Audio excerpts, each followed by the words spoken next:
Hello team, and welcome to another video of Doing, Being, Becoming, where we aim to inform, impact, influence and inspire. September is Suicide Prevention Month, and I have previously created a video of the role of occupational therapy in suicide prevention, so I'll link it up, and please do revisit that video. And if you are someone who is struggling with depression or suicidal thoughts and ideation, please do seek for help.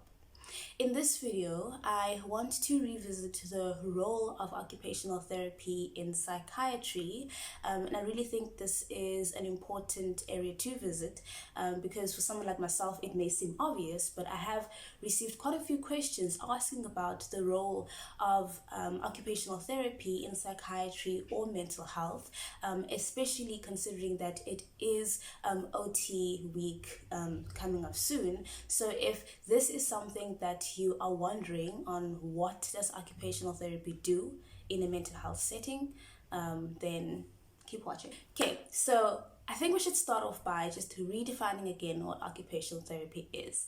So occupational therapy is a health and rehabilitation profession in the health science, and what we do is we work with our patients and our clients to help restore function that has been lost as a result of disability, impairment or illness, considering the person's roles. So for us, occupation is any activity or task that you do that adds meaning to your life. So as OTs, we recognize people as doers or occupational beings. Therefore, we believe that no activity or role is coincidental, but everything that you do adds value to your life.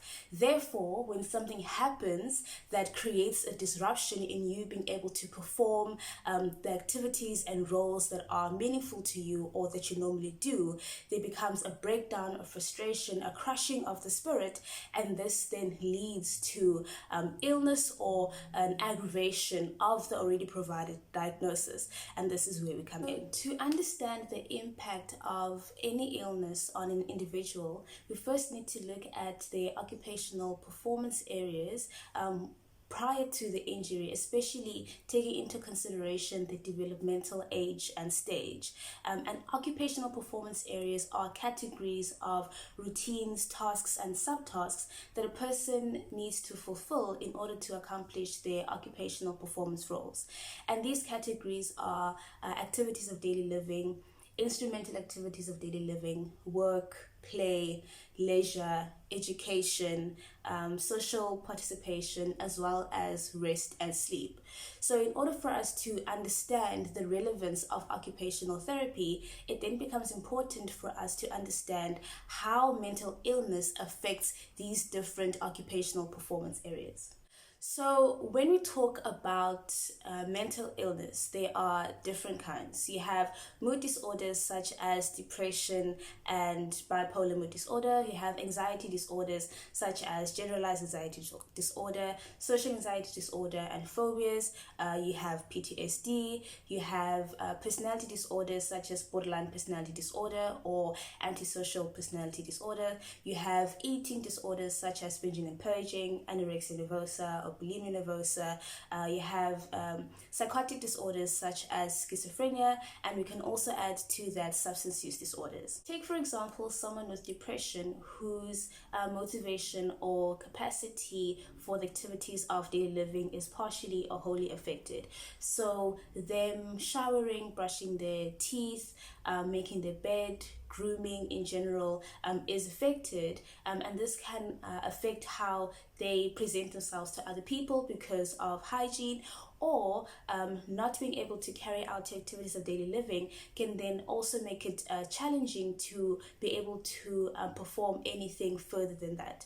We also know that with depression, cognitive components such as memory and attention are also affected, which then can affect how you perform your work or your academic tasks. This then can lead to academic failure, and it could also then at worst lead to you being fired from your job, add to that lack of motivation to even attend to these tasks in the first place. So this then can aggravate the experience of depression, add to that anxiety, and then maybe even the changes that come with unemployment.